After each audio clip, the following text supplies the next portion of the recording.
Jésus-Christ, chapitre 1. Dieu avec nous. On lui donnera le nom d'Emmanuel, Dieu avec nous. La lumière de la connaissance de la gloire de Dieu resplendit sur la face de Christ. Dès les jours de l'éternité, le Seigneur Jésus-Christ était un avec le Père. Il était l'image de Dieu, l'image de sa grandeur et de sa majesté, le rayonnement de sa gloire. C'est pour manifester cette gloire qu'il est venu en ce monde. Sur une terre obscurcie par le péché, il est venu révéler la lumière de l'amour de Dieu. Il a été Dieu avec nous. C'est pour cela que la prophétie avait annoncé « On lui donnera le nom d'Emmanuel ». En venant demeurer parmi nous, Jésus allait révéler Dieu à la fois aux hommes et aux anges. Il était la parole de Dieu, la pensée de Dieu devenant perceptible à l'oreille.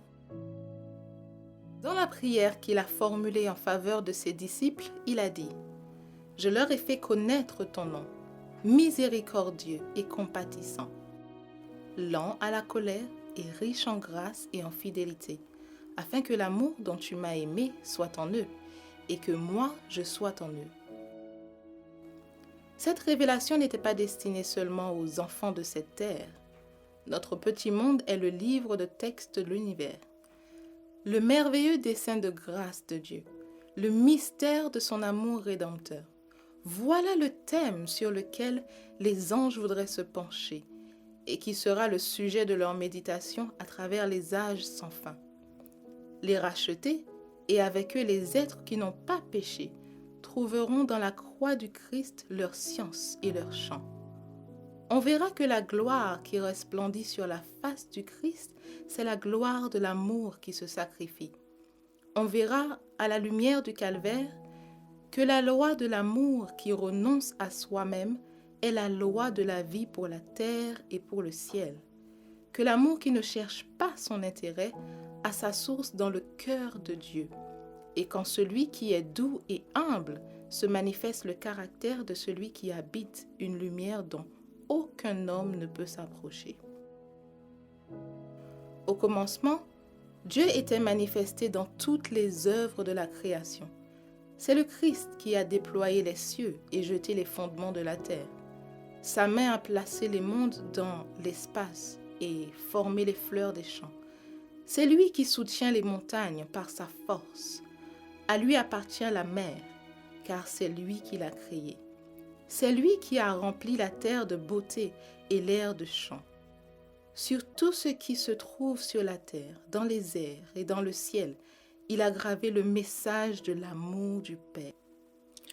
Bien que le péché ait souillé l'œuvre parfaite de Dieu, ce message subsiste. Maintenant encore, toutes les choses créées annoncent la gloire des perfections divines. À part le cœur égoïste de l'homme, il n'est rien qui vive pour soi-même. Aucun oiseau ne fend les airs, aucune bête ne se meut sur le sol sans servir à entretenir quelques autres vies. La plus simple feuille d'arbre, le plus humble brin d'herbe exerce un ministère. Chaque arbre, chaque bourgeon, chaque feuille produit un élément vital sans lequel aucun homme, aucune bête pourrait vivre.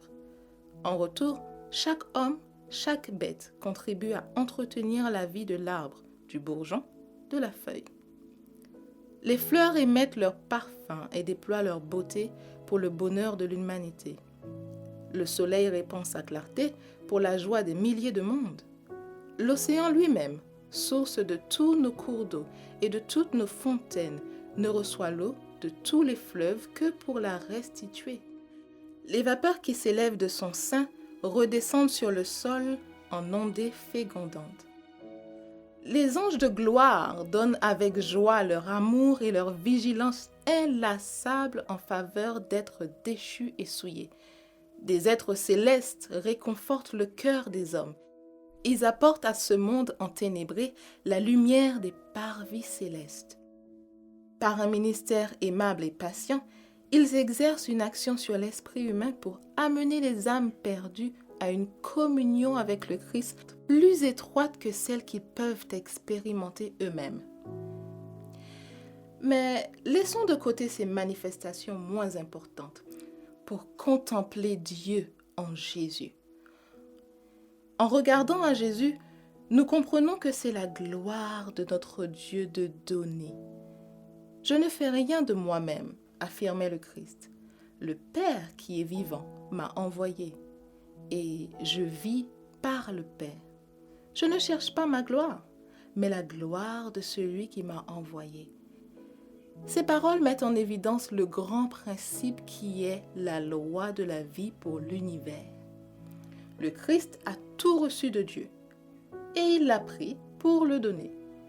Il en est ainsi du ministère qu'il exerce dans les parvis célestes en faveur de toutes les créatures. Par l'intermédiaire du Fils bien-aimé, la vie du Père se répand sur tous.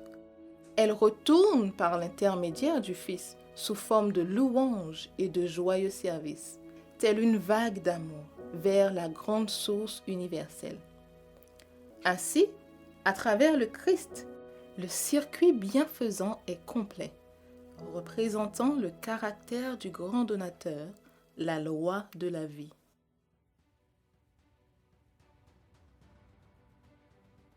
C'est dans le ciel même que cette loi a été violée. Le péché a eu son origine dans la recherche de soi-même. Lucifer, le chérubin protecteur, voulut être le premier dans le ciel. Il s'efforça de gagner à sa cause des êtres célestes, de les éloigner de leur Créateur et d'assurer leur hommage à sa personne. Pour cela, il présenta Dieu sous un faux jour, l'accusant d'orgueil. Il prêta à un Créateur aimant ses propres mauvaises caractéristiques. Il réussit de cette manière à tromper d'abord les anges, puis les hommes. Il les amena à douter de la parole de Dieu, à ne plus se fier à sa bonté. Parce que Dieu est un Dieu de justice, environné d'une majesté redoutable, Satan a fait voir en lui un être sévère, sans pitié. Il entraîna ainsi les hommes dans sa révolte contre Dieu et dès lors, une nuit de malheur descendit sur le monde. Parce que Dieu a été méconnu, les ténèbres ont envahi la terre.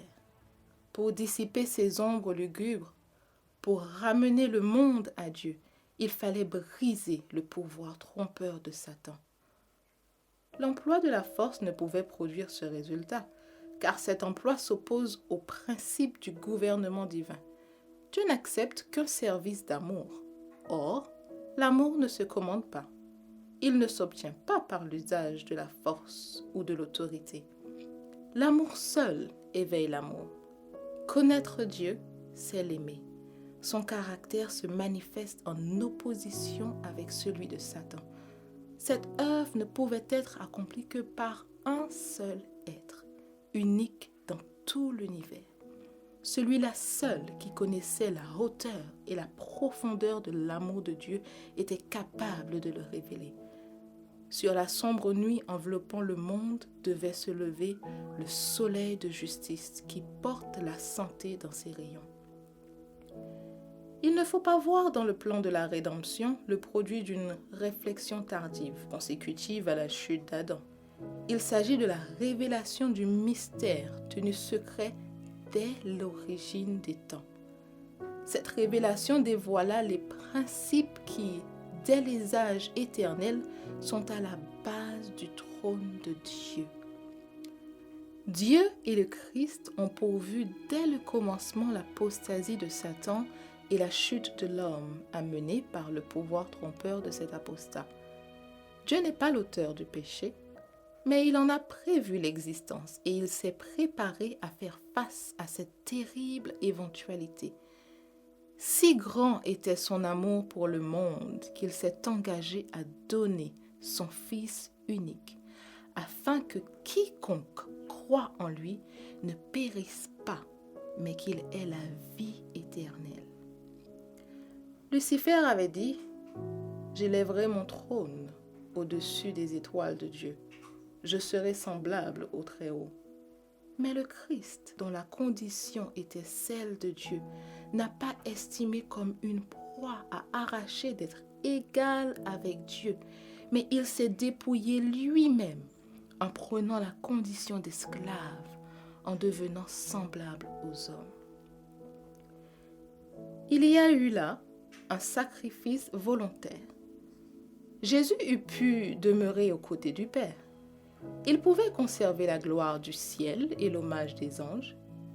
Il a préféré remettre le sceptre entre les mains du Père et descendre du trône de l'univers pour apporter la lumière à ceux qui en étaient privés, la vie à ceux qui périssaient. Voici près de 2000 ans qu'une voix mystérieuse émanant du trône de Dieu a été entendue dans le ciel. Tu n'as voulu ni sacrifice, ni offrande, mais tu m'as formé un corps. Voici, je viens dans le rouleau du livre, il est écrit à mon sujet pour faire, ô Dieu, ta volonté. Ces paroles annonçaient l'accomplissement du dessein tenu secret. Le Christ était sur le point de visiter notre monde et de s'incarner. Tu m'as formé un corps, dit-il. S'il s'était montré revêtu de la gloire qu'il partageait avec le Père avant que le monde fût, nous n'eussions pu supporter la lumière de sa présence. Pour que nous puissions le contempler sans être détruits, la manifestation de sa gloire a été voilée.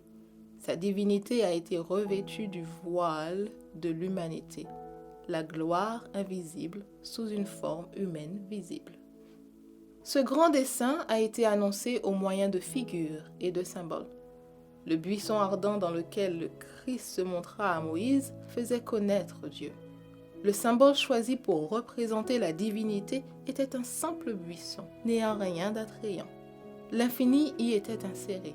Le Dieu tout compatissant enveloppa sa gloire dans cette humble représentation pour que Moïse pût la regarder et vivre. De même, dans la colonne de nuée de jour et dans la colonne de feu de nuit, Dieu entrait en communication avec Israël, faisant connaître aux hommes sa volonté et répandant sur eux sa grâce. La gloire de Dieu était adoucie, la majesté voilée, afin que les faibles yeux d'êtres finis puissent le contempler. C'est ainsi que le Christ allait venir, semblable aux hommes, pour transformer notre corps avilé. Il n'avait aucune beauté qui pût le recommander aux hommes. Il était néanmoins Dieu incarné, lumière du ciel et de la terre. Sa gloire était voilée, sa grandeur et sa majesté étaient cachées pour lui permettre de s'approcher des hommes affaiblis et tentés. Dieu commanda à Israël, par l'intermédiaire de Moïse, « Ils m'élèveront un sanctuaire, et j'habiterai au milieu d'eux. » Et il habita dans le sanctuaire au milieu de son peuple. Le symbole de sa présence les accompagna dans tout leur voyage harassant dans le désert. Ainsi, le Christ dressa son tabernacle au milieu du campement humain. Il planta sa tente à côté de celle des hommes, afin de demeurer parmi nous et de nous familiariser avec son divin caractère et sa vie. La parole a été faite chair, elle a habité parmi nous, pleine de grâce et de vérité. Et nous avons contemplé sa gloire, une gloire comme celle du Fils unique venu du Père. Dès lors que Jésus est venu habiter parmi nous, nous savons que Dieu connaît nos épreuves et compatit à nos souffrances. Tout fils, toute fille d'Adam est à même de comprendre que notre Créateur est l'ami des pécheurs. Car en toute doctrine de grâce, en toute promesse de joie, en tout acte d'amour, dans tout ce qui nous attire quand nous méditons sur la vie terrestre du Sauveur, nous voyons Dieu avec nous. Satan transforme la loi d'amour de Dieu en une loi d'égoïsme. Il nous fait croire qu'il est impossible d'obéir à ses préceptes. Il rend le Créateur responsable de la chute de nos premiers parents et de tous les malheurs qui ont suivi. Dieu devient ainsi l'auteur du péché, de la souffrance et de la mort. Jésus devait démasquer cette tromperie. Devenu semblable à nous, il allait donner l'exemple de l'obéissance. Pour cela, il revêtit notre nature et fit nos propres expériences. Aussi devait-il devenir en tout semblable à ses frères. S'il nous fallait subir quelque chose que Jésus n'ait pas eu à supporter, Satan pourrait en tirer argument pour nous montrer que la puissance de Dieu est insuffisante en ce qui nous concerne. C'est pourquoi Jésus a été tenté comme nous à tous égards. Il a enduré toutes les épreuves qui peuvent nous survenir. Il n'a pas fait appel pour lui-même à une puissance qui nous serait refusée. En tant qu'homme, il a fait face à la tentation et l'a vaincu par la force que Dieu lui a donnée. Il dit « C'est mes délices, ô mon Dieu, de faire ce qui est ton bon plaisir, et ta loi est au-dedans de mes entrailles. » Alors qu'il allait de lieu en lieu en faisant du bien, guérissant tous ceux que Satan affligeait, il donnait à connaître aux hommes le caractère de la loi de Dieu et la nature de son service. Il atteste par sa vie que nous avons aussi la possibilité d'obéir à la loi de Dieu. Par son humanité, le Christ est venu en contact avec l'humanité. Par sa divinité, il saisit le trône de Dieu. En tant que Fils de l'homme, il nous a donné un exemple d'obéissance. En tant que Fils de Dieu, il nous confère le pouvoir d'obéir. C'est le Christ qui, du milieu du buisson ardent du mont Horeb, disait « Je suis celui qui dit « Je suis ». Tu parleras ainsi aux enfants d'Israël. Celui qui est l'Éternel m'envoie vers vous. Tel était le gage de la délivrance d'Israël. Ainsi, quand il vint en se rendant semblable aux hommes, il s'est déclaré celui qui est. L'enfant de Bethléem, le doux et humble Sauveur, était Dieu manifesté en chair. Et il nous dit, je suis le bon berger, je suis le pain vivant, je suis le chemin, la vérité et la vie. Tout pouvoir m'a été donné dans le ciel et sur la terre. Je suis le garant de toutes les promesses. Je suis, ne craignez rien, Dieu avec nous. Ainsi, notre délivrance du péché est rendue certaine. Le pouvoir d'obéir à la loi du ciel nous est assuré. En s'abaissant jusqu'à revêtir notre humanité, le Christ a manifesté un caractère opposé à celui de Satan. Mais il est descendu encore plus bas sur le sentier de l'humiliation. Après s'être trouvé dans la situation d'un homme, il s'est abaissé lui-même en devenant obéissant jusqu'à la mort de la croix. Tel le souverain sacrificateur qui déposait son riche vêtement pontifical pour officier dans l'habit de lin du simple sacrificateur, le Christ a pris la forme de serviteur et a offert son sacrifice, à la fois sacrificateur et victime. Il a été meurtri à cause de nos péchés, brisé à cause de nos iniquités. Le châtiment qui nous donne la paix est tombé sur lui.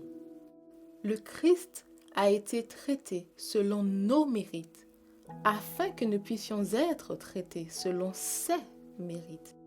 Il a été condamné pour nos péchés, auxquels il n'avait pas participé, afin que nous puissions être justifiés par sa justice, à laquelle nous n'avions pas participé. Il a souffert la mort qui était la nôtre, afin que nous puissions recevoir la vie qui est la sienne. C'est par ses meurtrissures que nous avons la guérison. Par sa vie et par sa mort, le Christ a fait plus que de simplement réparer les ruines causées par le péché. Satan voulait séparer à jamais l'homme de Dieu. Or, en Christ, nous devenons unis à Dieu plus étroitement que si nous n'avions jamais péché. En assumant notre nature, Le Sauveur s'est rattaché à l'humanité par un lien qui ne sera jamais brisé, qui subsistera d'âge en âge. Dieu a tant aimé le monde qu'il a donné son Fils unique. Ce n'est pas seulement pour porter nos péchés, pour mourir en sacrifice pour nous qu'il a été donné. Dieu l'a donné pour toujours à l'humanité déchue. Pour assurer son conseil de paix immuable, Dieu a donné son Fils unique comme partie intégrante de la famille humaine, pour toujours participant de notre nature. Ainsi se trouve garanti l'accomplissement de la parole divine. Un enfant nous est né, un fils nous a été donné, l'empire a été posé sur son épaule. En la personne de son Fils, Dieu a adopté la nature humaine et l'a transportée au plus haut des cieux. C'est le Fils de l'homme qui partage le trône de l'univers. C'est ce Fils de l'homme à qui on donne pour nom le conseiller admirable, le Dieu fort, le Père d'éternité, le Prince de la paix. Le Je suis est l'arbitre placé entre Dieu et l'humanité, posant sa main sur l'un et sur l'autre. Bien que saint, innocent, sans souillure, séparé des pécheurs, il n'a pas honte de nous appeler frères.